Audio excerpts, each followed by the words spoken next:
sa Kuragi.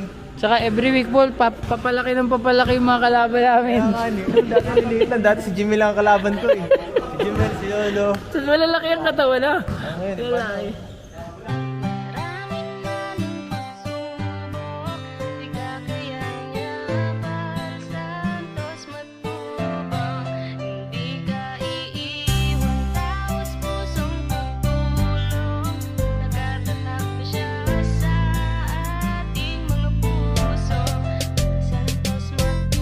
Isang taong naniniwala na maski nakailan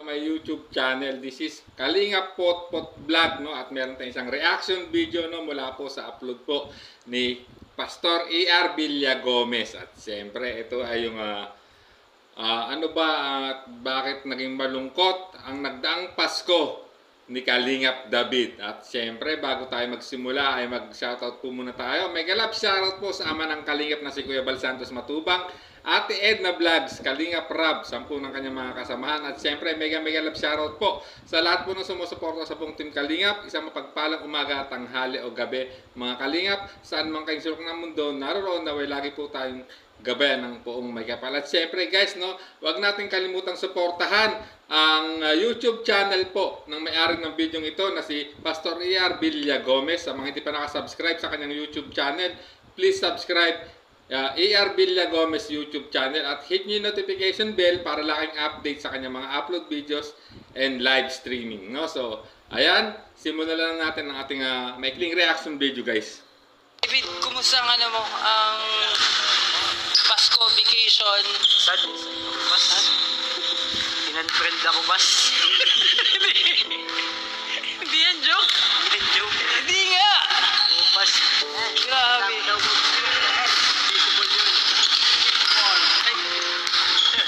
Grabe. In-unfriend ka, men? Ano feeling nun? Hindi ko nga maintindihan yung feeling eh.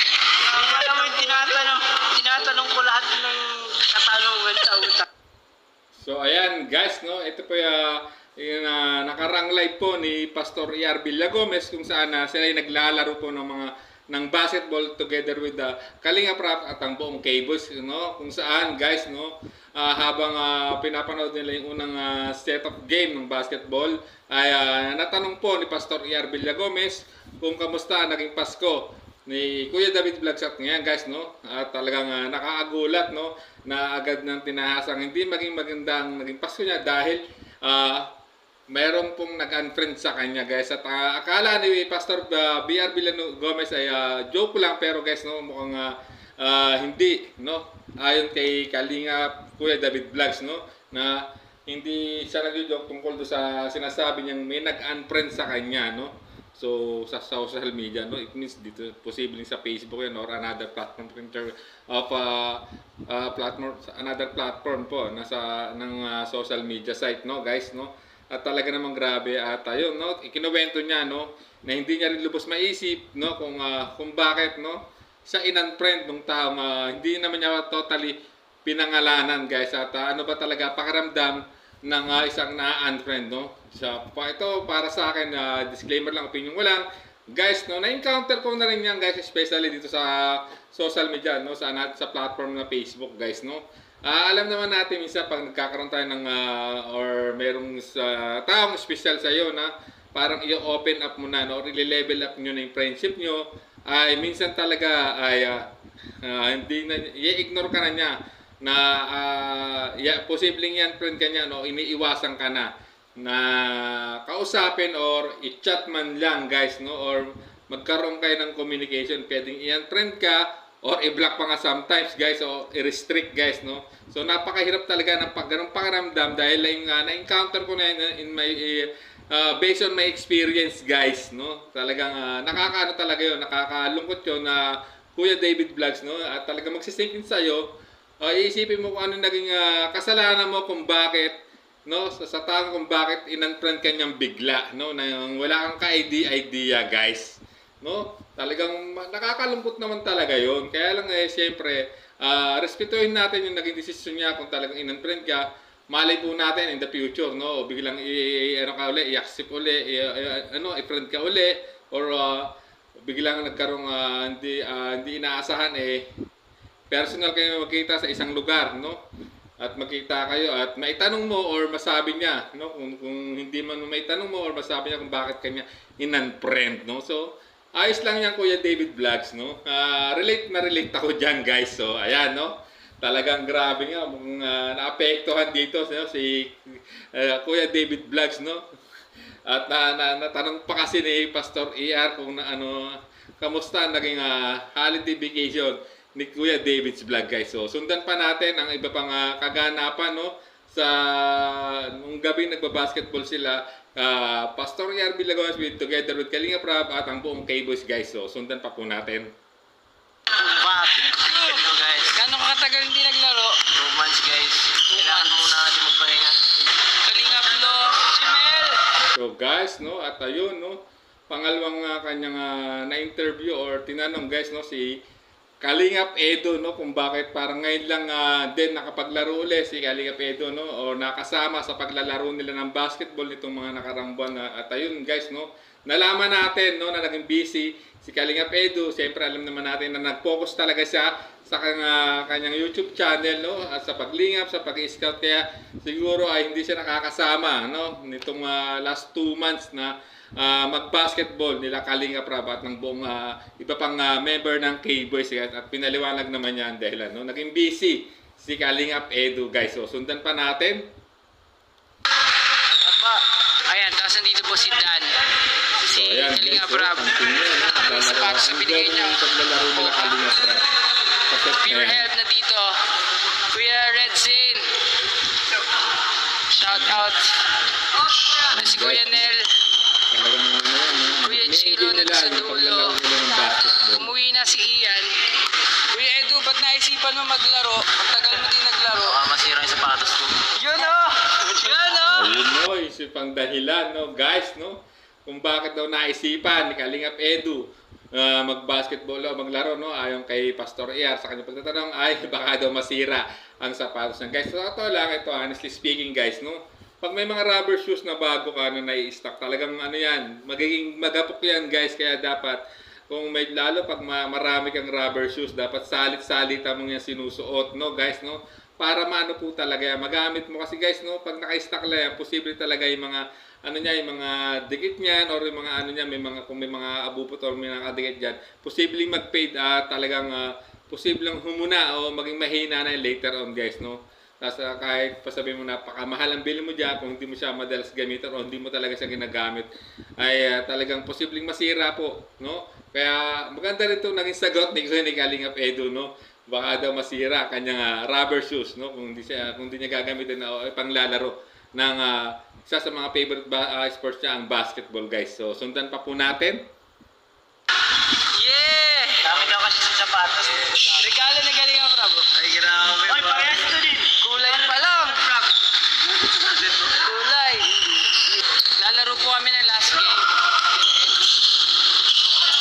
So yan, no, nalaman natin at ayun, no, pinakita rin ni Pastor ER na niregaluhan din pala siya ng sapatos ni Kalinga Prab, katulad nung kay David, no, kay Kuya David Vlog, guys, no, nung nakarang birthday ni Kuya David's Vlog, guys, niregaluhan din po ni Kalinga Prab ng rubber shoes na panglaro, guys. At ayan, no, iniintay nila matapos yung setup game at maglalaro sila for the last game, no. Ang grupo po ni Pastor ER together the Kuya Davids and Kalingap Edu, guys. So panoorin pa po natin. Steal the ball. Tumira ng tres. Ito sila, mga vloggers po, mga batang vloggers. Tatapis na. Yan po yung katawan ni Jimel, oh. Ano ba ako? Wala mo lang ako. Batak na batak eh, oh. Tone. Guys, no, pansin nyo, no, si Jimel, guys, lagi nilang kasama yan, nila Kalinga Prab, maglalaro ng basketball sila, no, kung may schedule sila ng paglaro, guys. Pansin nyo yung katawan ni Jimel, guys, no, ano na, binatang-binata na yung hubog ng katawan niya, kahit napakabata pa nito sa kanyang edad, guys, pero talagang may form na, guys, no, talagang kita nyo, no, medyo maskulado, medyo may mga hubog na rin, guys, no. ang katawan ni Jemel guys, no? Siguro na ano talaga, nabatak na rin sa paglalaro to, itong batang to ng basketball guys. Kaya din kay Jimel eh, takot. Kaya takot. Ay, grabe yung forma oh. Grabe. Okay, guys, no? Si Dan, filling up Dan. Nice pass. Eko, nice pass. So yan guys, no? Nandun yung laruan nila. Larong-laro na kami oh. Nakamato pa tayo. Okay, last game. Isa na lang. Guys, so yan, nakabang yan. Ito po yung huli naming laro sa New Year. Tingin ko lang. Na yan, no? Yung paglalaro nila. So for 2023, tumira si Kalinga Prab. Quintes. Nag-i-enjoy ang buong team Kalingap, no? Buong tables ng paglalaro ng basketball. Kalinga Prab for 3! Grabe, dalawa po ang nakuha natin nun. Saka every week po, papalaki ng papalaki yung mga kalaban namin. Liit lang. Dati si Jimmy lang ang kalaban ko eh. Ayan guys, no? At narinig nyo, no? Sabi ni Kalinga Pedro at ni Pastor Iar na palaki na ng palaki yung mga nagiging kalaban nila, no? Sa paglalaro ng basketball, lalo nang tumigil si Kalinga Pedro ng 2 months na maglaro ng basketball. Ayan guys, no? Parang nanibago siya at ang wish niya si Jimel na lang daw ang mga kalaban niya sa paglalaro ng basketball. Guys, grabe talaga to si Kalinga Pedro. Pero guys, mahilig din talaga ito mag-basketball. Kaya lang, tulad na sinabi ko, mukha talagang na-busy ang isang Kalingap Edo guys, kaya hindi talaga siya nakakasama itong mga nakaraang paglalaro po nila Kalingap Rap together with Pastor Iar ng basketball guys, no? Sundan pa po natin. Malalaki ang katawan na.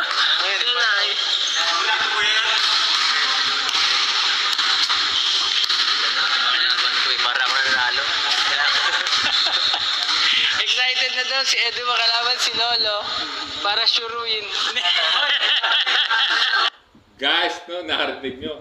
Mukhang si Kalingap Lolo ang gusto niyang i-challenge o hamunin sa paglalaro na lang ng basketball, no guys. At talagang natawa si Pastor Iar, no, sa naging sambit po ni Kalingap Edu guys, no. At ayan, no, Kalingap Lolo, mukhang ikaw na lang yata ang gustong kalaro o maka one-on-one, no, sa basketball po ni Kalingap Edu guys, no. Ano kaya, no, ang magiging reaction guys if ever, no, mag one-on-one nga itong dalawang to.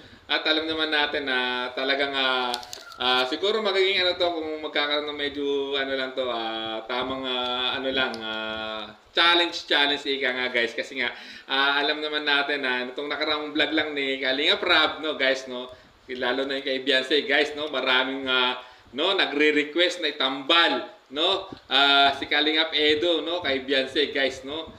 At may binabubungta no yung tandem code, no, na EDC guys. At alam naman natin na parang may ano din naman to si Kalingap Lolo, no, na kay Beyonce, kaya lang mukhang walang sabi ng ibang viewers mas gusto nila ang EDC kaysa kay ipares daw si Beyonce, no, kay Kalingap Lolo guys. So ayan, disclaimer lang.